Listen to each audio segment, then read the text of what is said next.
अल्हम्दुलिल्लाह वहदा वस्सलातु वस्सलामु अला मन ला नबिय्य बअद व बाद। आज के इस दर्स में मैं उन उमूर का ज़िक्र करूँगा जिससे रोज़ा फासिद हो जाता है, और साथ में कुछ उन उमूर का तज़किरा करूँगा जिनसे रोज़ा नहीं टूटता। वाज़ेह है कि रोज़ा तोड़ने वाली चीज़ें दो तरह की हैं। एक वो चीज़ें जो जिस्म से निकलती हैं, पहली किस्म उन चीज़ों की है जो जिस्म से निकलती हैं, जैसे जिमा है, क़य है, औरत की माहवारी होना है, इसी तरह पछना लगवाना है, क्योंकि ये चीज़ें जिस्म को कमज़ोर कर देती हैं, और अगर किसी को कमज़ोर ना भी करें तो भी रोज़ा तोड़ देती हैं।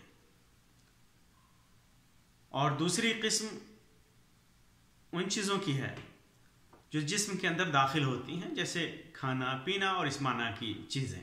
अल्लाह ताला का फरमान है, फ़लआन बाशिरुहुन्ना वब्तगू मा कतबल्लाहु लकुम वकुलू वशरबू हत्ता यतबय्यन लकुमुल खैतुल अब्यदु मिनल खैतिल अस्वद मिनल फज्र सुम्मा अतिम्मुस सियाम इलल लैल। इस आयत करीमा के अंदर अल्लाह तबारक व तआला ने ख़ास तौर से उसूल मुफ्तरात का ज़िक्र किया है, और वो तीन चीज़ें हैं, खाना पीना और जिमा, बीवी से सोहबत। और बाकी दीगर मुफ्तरात हैं जो रोज़ा फासिद करने वाली चीज़ें हैं, वो अल्लाह के रसूल सल्लल्लाहु अलैहि वसल्लम की सुन्नत में बयान शुदा हैं। उनका बयान अल्लाह के रसूल सल्लल्लाहु अलैहि वसल्लम ने किया है, और आम तौर पर वो 7 किस्म की चीज़ें हैं। पहली चीज़ जिमा, यानी बीवी से सोहबत, रमज़ान के दिन में बीवी से सोहबत करना। ये सबसे बड़ा, रोज़ा तोड़ने वाली जितनी भी चीज़ें हैं उनमें सबसे बड़ा अमल है जिससे रोज़ा टूटता है। और जिस किसी ने भी रमज़ान के दिनों में बीवी से जमा किया उस पर तौबा है, और उस दिन का रोज़ा पूरा करना और क़ज़ा के साथ साथ कफ़ारा मुग़ल्लदा भी है। यानी एक तो अल्लाह से वो तौबा करेगा कि उसने गुनाह किया, और दूसरा ये कि उस रोज़े को भी पूरा करेगा, नहीं उस दिन वो कुछ खाएगा पिएगा नहीं, और क़ज़ा भी करेगा उसकी दूसरे दिनों में, और कफ़ारा भी उसके ऊपर लाजिम है, जिसकी दलील अल्लाह के रसूल सल्लल्लाहु अलैहि वसल्लम की हदीस है, जैसा कि अबू हुरैरा रज़ियल्लाहु तआला अन्हु की रवायत है। फरमाते हैं, मुत्तफ़क़ अलैह रवायत है कि एक आदमी अल्लाह के रसूल सल्लल्लाहु अलैहि वसल्लम के पास आया और कहा, या रसूल अल्लाह हलकतु, अय अल्लाह के रसूल सल्लल्लाहु अलैहि वसल्लम मैं हलाक हो गया, तबाह हो गया, बर्बाद हो गया। तो अल्लाह के रसूल सल्लल्लाहु अलैहि वसल्लम ने फरमाया कि मा अहलकक, किस चीज़ ने तुम्हें बर्बाद किया? तो कहा कि मैं अपनी बीवी पर रमज़ान के दिन में वाक़ हो गया, यानी उससे जमा कर लिया। तो अल्लाह के रसूल सल्लल्लाहु अलैहि वसल्लम ने फरमाया कि क्या तुम ग़ुलाम आज़ाद कर सकते हो, गर्दन आज़ाद कर सकते हो? तो उसने कहा कि नहीं, मेरी इतनी इस्तिताअत नहीं है। तो अल्लाह के रसूल सल्लल्लाहु अलैहि वसल्लम ने फरमाया कि क्या तुम लगातार 2 महीने का रोज़ा रख सकते हो? तो अल्लाह के रसूल सल्लल्लाहु अलैहि वसल्लम ने फरमाया, उस शख्स ने फरमाया कि नहीं, ये भी नहीं कर सकता। तो अल्लाह के रसूल सल्लल्लाहु अलैहि वसल्लम ने कहा कि क्या तुम 60 मिस्कीनों का खाना खिला सकते हो? तो कहा कि नहीं, ये भी नहीं कर सकता। तो ऐसी सूरत में कफ़ारा जो है ना, इन चीज़ों का लाजिम है उसके ऊपर। उस शख्स का वाक़या है, उसके बाद वो इतना गरीब था कि वो उसके पास मिस्किन का खाना खिलाने के लिए भी नहीं था। फिर अल्लाह के रसूल सल्लल्लाहु अलैहि वसल्लम ने जब इंतज़ाम हो गया तो उसके बाद जो है सदका करने के लिए कहा, और उसने कहा कि अल्लाह के रसूल सल्लल्लाहु अलैहि वसल्लम मेरे पास, मैं सबसे ज़्यादा गरीब हुई इस इलाक़े में। तो अल्लाह के रसूल सल्लल्लाहु अलैहि वसल्लम ने उसी को सदका कर दिया। तो जमा के अलावा, बीवी से सोहबत के अलावा बाकी दूसरे मुफ्तरात या मुफसदात सौम, रमज़ान तोड़ने वाली, रोज़ा तोड़ने वाली चीज़ों में कफ़ारा नहीं है, सिर्फ इसी में कफ़ारा है। और कफ़ारा जैसा कि हदीस में ज़िक्र हुआ, ये 3 चीज़ें हैं। और 60 मिस्कीन को खाना खिलाने का मतलब ये हुआ कि जो आम तौर पर ग़िज़ा जो रवाज है खाने का अपने अपने इलाक़ों में, वो एक आदमी कितना खाता है, मुतदिल आदमी, उसके हिसाब से उसको देना है। इसी तरह दूसरी चीज़ जिससे रोज़ा टूटता है वो इस्तिमना है, यानी मनी का निकालना है, चाहे वो जिस तरीक़े से निकले, क्योंकि अल्लाह के रसूल सल्लल्लाहु अलैहि वसल्लम ने एक हदीस कुदसी में फरमाया कि अल्लाह तबारक व तआला फरमाता है कि वो अपना खाना, अपना पीना और शहवत अपनी शहवत मेरी वजह से छोड़ता है। ये मुत्तफ़क़ अलैह रिवायत है। तो मनी का इंजाल भी एक शहवत की किस्म में से है जिसको रोज़ेदार को छोड़ना होता है, लेकिन उसने अगर ऐसा किया है, चाहे जिस तरीके से भी किया है, तो उसके ऊपर उसका रोज़ा फासिद हो जाता है और तौबा के साथ साथ उस दिन उसे रोज़ा रखना है बकिया दिन, और उसके बाद उसकी क़ज़ा करनी है। इस सिलसिले में बाज़ चीज़ें जो मशहूर हैं लोगों में, जैसे एहतलाम हो गया, कोई दिन में सो गया, ख्वाब वगैरह देख लिया, एहतलाम हो गया, मनी निकल गई, तो उससे रोज़ा नहीं टूटता है। इसी तरह मज़ी निकले, जैसे किसी ख्वाहिश की वजह से, किसी सोच की वजह से, किसी वजह से, बीमारी की वजह से मज़ी निकले, या पेशाब के साथ साथ वदी निकले, तो उससे रोज़ा नहीं टूटता। इसी तरह बीवी से बोसो किनार करने से रोज़ा नहीं टूटता, जैसा कि अल्लाह के रसूल सल्लल्लाहु अलैहि वसल्लम अपनी बीवियों से बोसो किनार किया करते थे रमज़ान के दिन में। इसी तरह जनाबत या माहवारी, औरत की माहवारी या नफास का गुस्ल उसके ऊपर वाजिब है, और फजर से पहले उसने गुस्ल नहीं किया, कुछ वक्त गुजार करके गुस्ल किया, फजर के बाद गुस्ल किया, तो उससे भी रोज़ा फासिद नहीं होता है, रोज़ा हो जाता है। इसी तरह एक तीसरी चीज़ खाना और पीना, ये जानबूझकर खाने पीने से रोज़ा टूट जाता है, और बकिया दिन का रोज़ा रखना है, यानी बकिया दिन कुछ खाना पीना नहीं है, और क़ज़ा भी करनी है, उसको उस रोज़े की क़ज़ा करनी है। इसी तरह कोई भी चीज़ अपने मैदे के अंदर, खाने पीने की जगह पर मैदे के अंदर कोई भी चीज़ नाक के ज़रिए से डालता है, कोई दवा, इंजेक्शन, दवा या कोई भी पीने की चीज़ नाक के ज़रिए से भी डालता है, तो चूँकि वो खाने और पीने की तरह है, इस वजह से उससे भी रोज़ा टूट जाता है। क्योंकि अल्लाह के रसूल सल्लल्लाहु अलैहि वसल्लम ने वज़ू के सिलसिले में फरमाया कि बालिग फिल इस्तिंशाक़ इल्ला अन तकूना साइमन, नाक में पानी डालने में खूब मुबालगा करो, इल्ला कि तुम रोज़े से हो। तो ये इमाम तिरमिज़ी ने इसको रवायत किया, इमाम अलबानी ने सही तिरमिज़ी के अंदर इसको सही करार दिया है। तो इस रवायत के अंदर इस्तिंशाक़ से रोज़ा नहीं टूटता, तो आप उससे मना नहीं फरमाते। मालूम क्या हुआ कि नाक के ज़रिए भी इंसान खाता पीता है, उसे रोज़ा टूट जाएगा। इसी तरह जो खाने पीने के माना में हो, जैसे खून चढ़ाना, जिसकी नशोनुमा दरअसल गज़ा से होती है, खून चढ़ाने पर खून की पैदाइश ही गज़ा से होती है, तो खून चढ़ाने से रोज़ा टूट जाता है। या वो इंजेक्शन जो खाने पीने के कायम मुकाम हो, यानी जिससे जिस्म के अंदर कुव्वत आती हो और जिस्म को खाने पीने के लिए उसको इस्तेमाल किया जाता है, उससे रोज़ा टूट जाता है। इसी तरह बीड़ी है, सिगरेट है और तंबाकू वगैरह जो हराम होने के साथ साथ है, ये खाने पीने के हुक्म में है, इससे भी रोज़ा टूट जाता है। इस सिलसिले में भूल चूक करके अगर कोई खा पी लेता है, भूल चूक करके, चाहे वो भर पेट खा ले, उसका रोज़ा नहीं टूटता, क्योंकि अल्लाह के रसूल सल्लल्लाहु अलैहि वसल्लम ने फरमाया कि वो तुम्हें अल्लाह तबारक व तआला खिलाता पिलाता है। इसी तरह लुआबे दहन, मुंह के अंदर जो लुआब है वो अगर अंदर चला जाता है तो उससे रोज़ा नहीं टूटता है। अलबत्ता बलगम के साथ अगर लुआब हो तो बलगम को बाहर फेंक देना चाहिए। इसी तरह मिसवाक या टूथपेस्ट के इस्तेमाल से रोज़ा नहीं टूटता। हाँ, ये ख्याल रहे कि वो मैदे के अंदर गले से नीचे ना पहुँचे। इसी तरह खुशबू लेने से, कोई चीज़ ज़ुबान पर रख कर चख लेने से, जैसे नमक वगैरह चखना हो खाने में, तो ज़ुबान के किनारे पर रख करके नमक चख ले और फेंक दे तो उससे रोज़ा नहीं टूटता। इसी तरह गर्मी से बचाव के लिए पानी वगैरह का छींटा मारना, गुस्ल करना, चेहरे पे छींटा मारना या बदन पे छींटा मारना, गुस्ल करना, काम करते हुए हलक में गर्द गुबार पड़ जाए, या कभी कभी सहरी खाने के बाद तुलुए फजर के बाद तक गर्द या ज़र्रात रह जाते हैं और फिर थूक के साथ वो अंदर चला जाता है, तो उससे भी रोज़ा नहीं टूटता।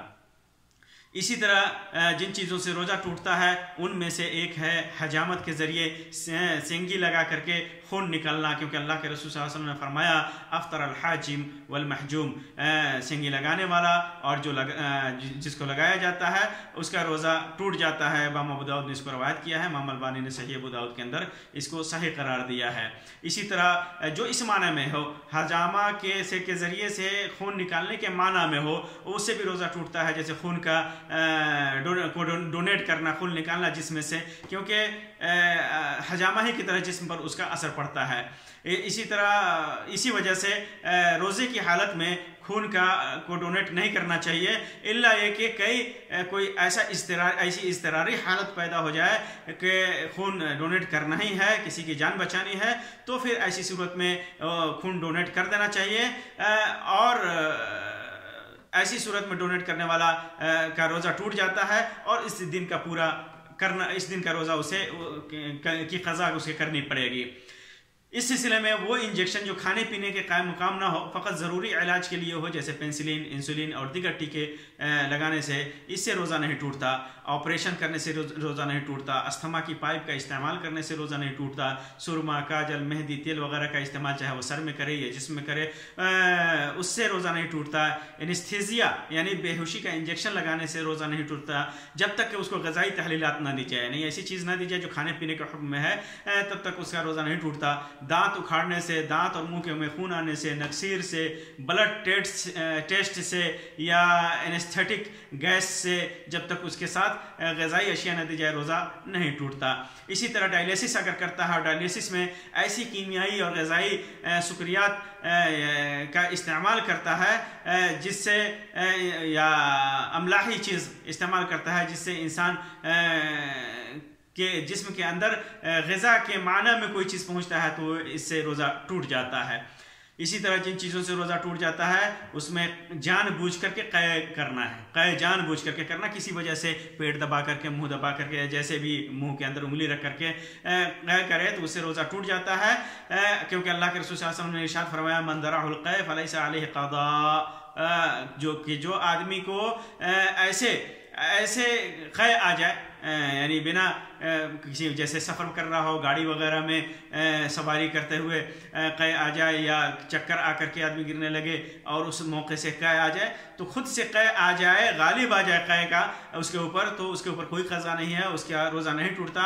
वह मन इस्तक़ा अमदन फलयक़दि, और जो जानबूझ करके क़य करता है तो उसे उसकी क़ज़ा करनी होगी। इमाम तिरमिज़ी ने इसको रवायत किया है, इमाम अलबानी ने उसको सही करार दिया है। इसी तरह औरत की माहवारी या नफास का खून आता है तो उससे रोज़ा टूट जाता है, क्योंकि अल्लाह के रसूल सल्लल्लाहु अलैहि वसल्लम ने फरमाया अलैसत इज़ा हादत लम तुसल्ली व लम तसुम, क्या औरत हायदा होती है, माहवारी का खून आता है उसे, तो नमाज और रोज़ा नहीं छोड़ती। इमाम बुखारी ने इसको रवायत किया है।